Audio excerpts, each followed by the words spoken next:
Hey there, friends. It is Editing Angie here, and I just want to pop in and say right now is the perfect time to be doing this sourdough journey with me because for Mother's Day special, they're offering 25% off all your sourdough basics. All the sourdough gadgets, all the sourdough things will be on sale. So make sure you check out in the description box and follow the link below to get in on all the deals. All right, back to our regularly scheduled video. Hello, friend. So happy you're here in the kitchen with me today. I'm doing a really exciting project. Well, I always say that, don't I? That's because I think everything that I'm trying is always exciting, because trying new recipes and new things, or even bringing something that I've been doing for a really long time along to share and show with you, it's exciting to me to be able to do that. So I want to thank you if you are returning. Thanks for sticking around and being here. I really appreciate each and every one of you. And if you're new to my channel, hey, I'm Angela, the Inquisitive Farm Wife, and I call myself that because you never know what I'm going to do. And today we are going to be making sourdough discard scones. I love scones. So I'm going to be combining two recipes today. So I really need to probably put a recipe card on my webpage sometime for this, but I'm going to tell you right now, it's not going to happen today. Life's too busy. I'm getting ready for market. It's nutso, but I can show you that I was inspired by Farmhouse on Boone for the sourdough part, and then Crowded Kitchen by what the mix-ins and seasonings would be. So I'm kind of combining the two, have you. So I want to bring you along and show you how today we are going to make carrot cake scones with a cream cheese frosting. Doesn't that sound just delightful? I love scones. It's my favorite indulgence to go to a coffee shop and get a fancy coffee and a scone and sit down and just relax, whether I'm by myself or a friend. Many times my daughter and I go after one of her doctor's appointments. We'll go, and that's just kind of like our special time, and we'll have breakfast or coffee or something together. And so I said, I'm going to make some scones, and my mom loves carrot cake, so maybe she'll enjoy one of these scones with me later on next week. So let's go ahead and get started. One thing about scones, they're a lot like biscuits and some of your other sweetbreads and things. You don't want to overmix them. So it's kind of imperative that you go ahead and do a few extra dishes on this one and take the time. We're going to do it all by hand. We do not want to use a mixer because it will overmix. We're not needing to develop gluten or anything like that like you would with your breads. So remember that. So just a little bit of mixing with your hand. And today I'm going to be using what's called a Danish whisk. It's not necessary. You can do this with a wooden spoon or maybe a spatula. So don't feel like you have to have special tools to do it. I'm just kind of a kitchen gadget kind of gal. All right, so first thing we want to do is the dry ingredients. And I have already measured out. I've got 2 cups, and I'm using the wheat flour today. You can use white flour. I would just use maybe a general all-purpose flour. You really don't have to get into any bread flours or anything, because like I said again, we don't need those extra proteins. We don't need to develop the gluten. That is not what a scone is for. We want kind of a crumbly product, not a chewy one, if that makes sense. Okay, so we've got our 2 cups of flour, and then to that I'm going to add, I'm choosing to go with the 1/4 of a cup because we are going to be making an icing for this.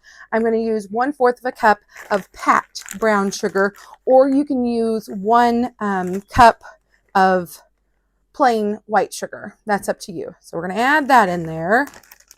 And if you see behind me, I've got some other ingredients back here, and I'll try to remember to tell you the batch that I'm making today is going to just have carrots and raisins in it. And then I'm going to make another batch that's separate that will have pecans in it. This batch particular here that I'm making for is for anyone who doesn't like or has allergies to nuts. And I wish I would have thought of it before to add in coconut. So I've got, we'll talk about those mix-ins in a little bit. I'm getting ahead of myself here, guys. I'm getting ahead of myself. So we've got our sugar. And I'm just going to kind of move these back here so that I can have them ready for when I do that next batch. Because today I'm just going to show you the simple basic, and you can get creative with whatever mix-ins that you want. We also need to add a tablespoon of baking powder. Now, where did I put it? Oh, here it is. So baking powder is our leavening agent for the most part. There will be some leavening in one of the wet ingredients we're going to use. I used to get baking powder and baking soda confused. It is so crazy, you know, how when you mature in your kitchen and you learn what different things are and why, but if you accidentally use baking soda, it could work, but a baking powder is going to leaven it just slightly different. We also need just a little bit of salt. I am going to just use 1/8 of a teaspoon. You might want to go ahead and use 1/4 of a teaspoon of salt. And I'm doing this because the butter that I'm going to be using today is a salted butter. And typically when you bake with unsalted butter. So that is why I'm having that. And I'm going to go ahead at this point. I'm going to move over to the next recipe, and I'm going to start adding in my seasonings. And I'm choosing today, I'm going to add in some cinnamon. And usually you use about double the amount of cinnamon that you would anything else. So instead of using 1/8 of a teaspoon, I'm going to go ahead and use 1/4 of a teaspoon of the cinnamon. And then everything else, I'm just going to use 1/8 of a teaspoon. We've got nutmeg. And maybe not even quite that much.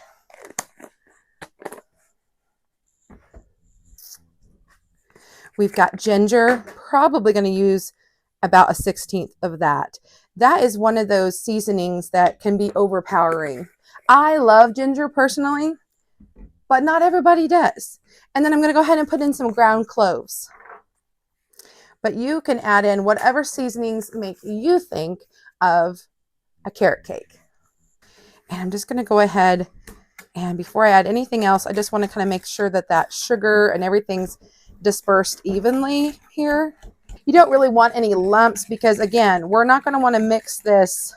Once we get the wet with the dry, you definitely do not want to mix this too much. And that is it for the dry ingredients.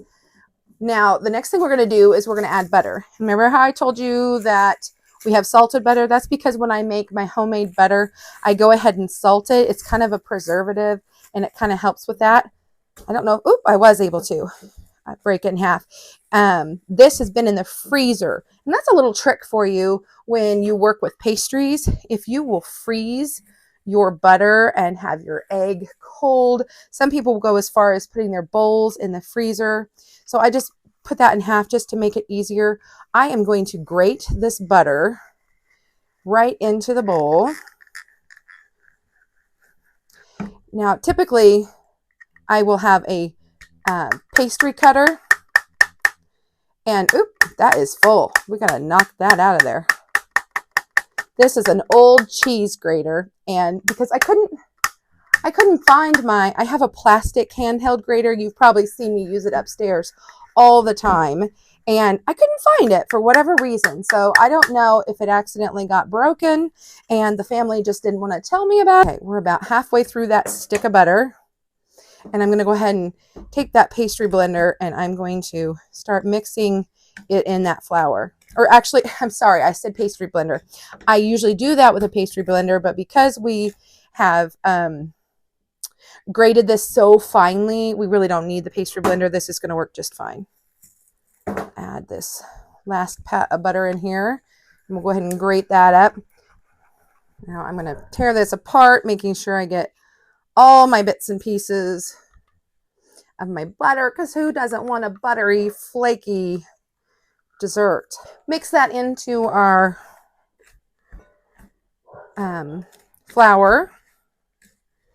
And then the last thing we want to mix into our flour now is our mix-ins. And the original recipe says to add in 1 cup of mix-ins. And so I put in 3/4 of a cup of carrots, and then I went ahead and did 1/4 of a cup of raisins.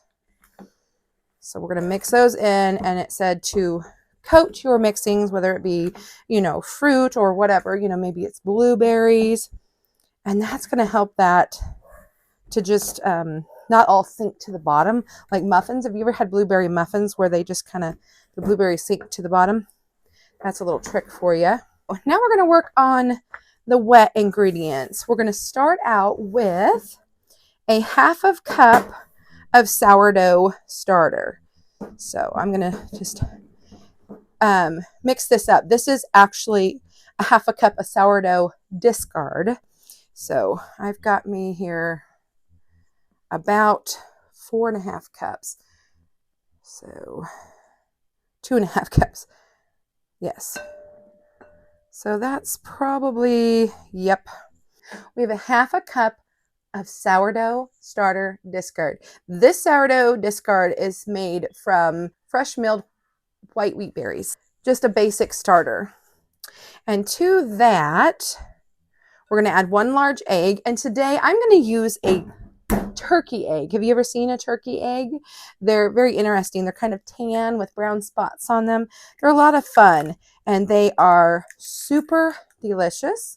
We really like using them for scrambling. You can make omelets and do all kinds of things with them, but because it's farm fresh and I don't want any shells getting in here, I went ahead and put it into a bowl. You can see it's got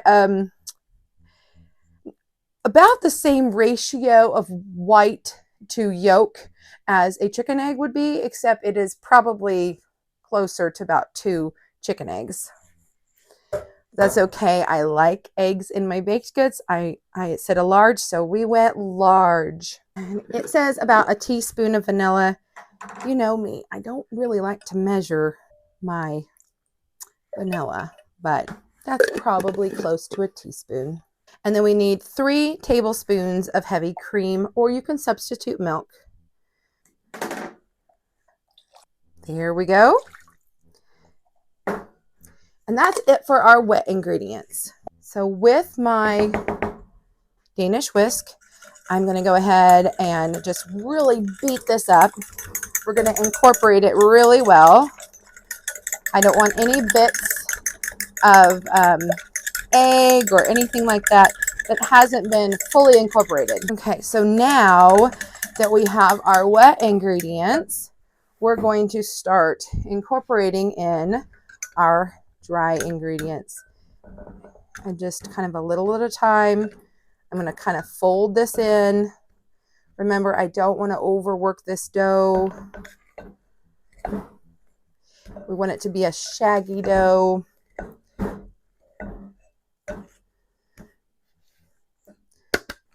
And there can even be a little bit of flour. We just want to kind of start letting this soak it up. Hopefully you could see it. I'm using my glass bowl so that you can kind of see what I've done. And it looks like it's pretty well absorbed it. It is definitely a dry, shaggy dough. If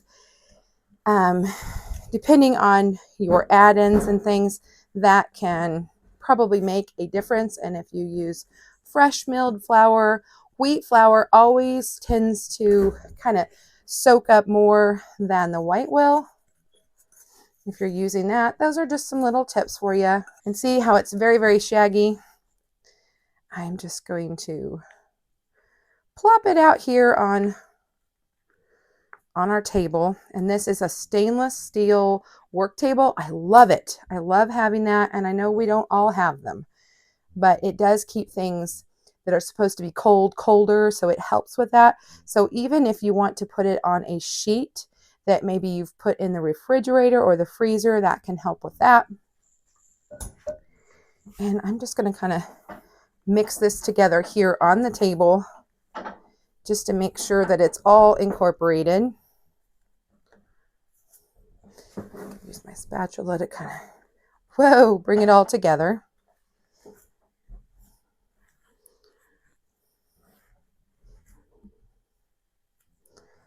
There we go.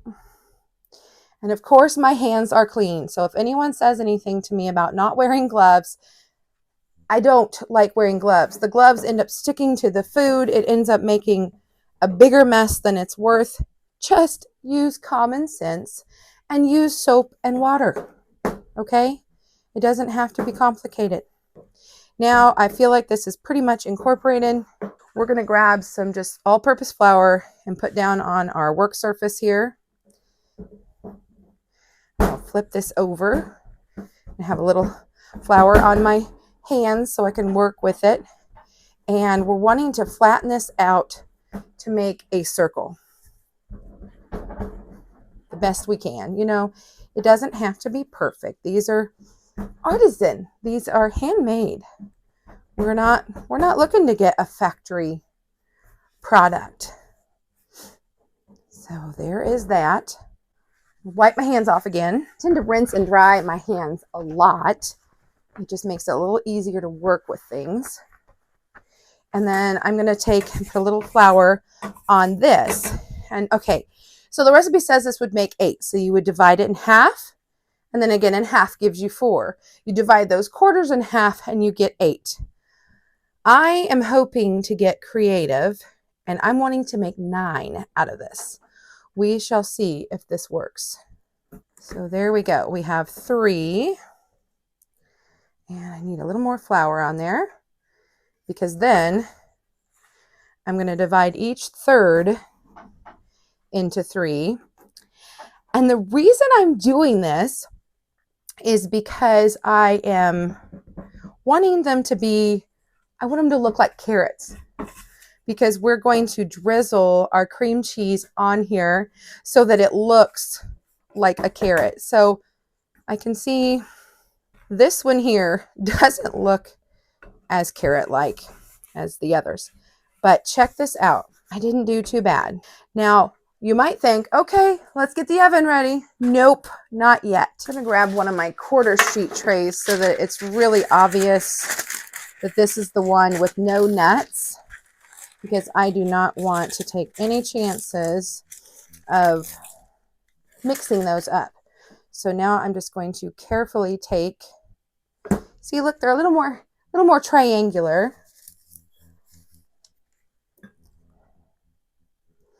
And we're going to take these and we're going to chill them really, really well. And when I serve these, because I cut them a little bit smaller, I'm going to go ahead and serve 2 instead of 1 in my packaging. And if the ends look a little too pointy, I'm going to go ahead and try to fix that, push that up in there, because I don't want it to burn. So we'll have kind of a rounded end there. That's our scones. And these are going to go into the refrigerator for several hours. I mean, it says at least 30 minutes, but I would say several hours. I do think, because I might wait and bake them even tomorrow, depending on how my day goes, I'm going to go ahead and cover these with plastic wrap just to keep them fresh. And this is going to give our butter a chance to firm up again, and it's just going to make a better product if you chill it. There are some things that just do better with a chill first. So we'll see you at baking time.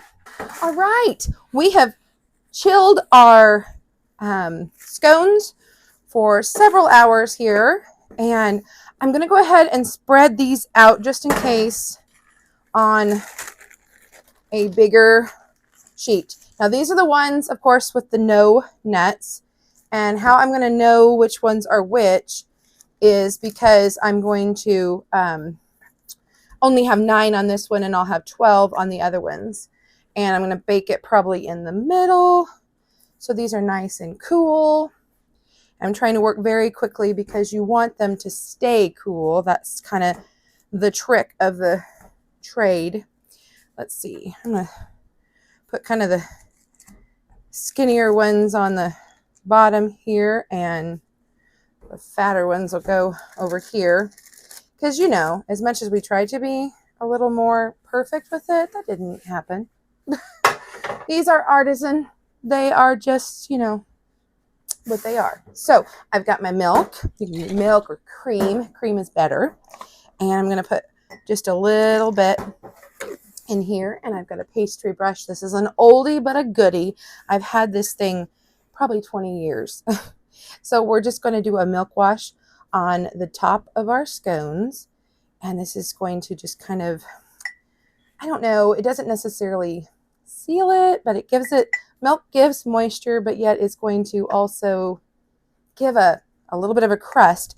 But mostly the reason we're wanting to do this is so that we can have something for the sugar to adhere to. Because, yeah, even though we're going to put frosting on it, we're still going to put sugar on it because that's how I like my scones. So that's soaked in for a second here. And I'm just going to sprinkle as much as my heart desires over the top. I won't go overly crazy just because we are going to put a frosting on it. At least that's kind of the plan. Into the oven, 400 degrees for about 20 to 25 minutes. Frantic, running late as always. Why am I always so late? I don't know. I've got a couple tablespoons of butter, and then I'm going to take maybe double that in softened cream cheese. So I'll take like a half a block there. And I'm going to whisk those two things together. The butter is not as soft as a cream cheese, but that's okay. And I'm just going to do this by hand. A mixer would be so much better, but I'm in a hurry and I don't have time. So, all right, that worked really good. And now I'm going to add a little milk to this, cream, and we're going to thin this out.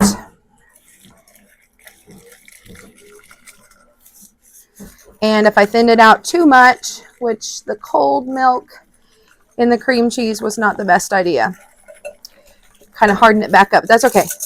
We'll just really whip it up good. I'm going to take about a third of this and put in here.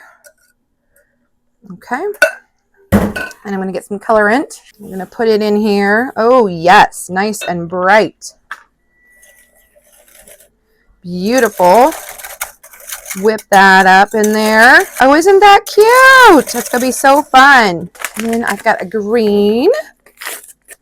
Ooh, look how bright that one is. Okay. Isn't that pretty? And if I feel like it's a little thick, we can add some powdered sugar to that. Let's check it out. I've got one that's kind of goofed. So we'll put it on a plate. I'm going to get some spoons here. First, I'll start out with the carrot. And I'm just going to kind of drizzle it. It is a little thin. Green, I'm going to do the same thing, except I'm going to take it. It's a little thicker. And we'll go up, down, up, down, up, down, up. Kind of the concept of what I had going on here. I don't know. I'm not sure. Something fun, something different. Thanks for being here. We'll see you next time.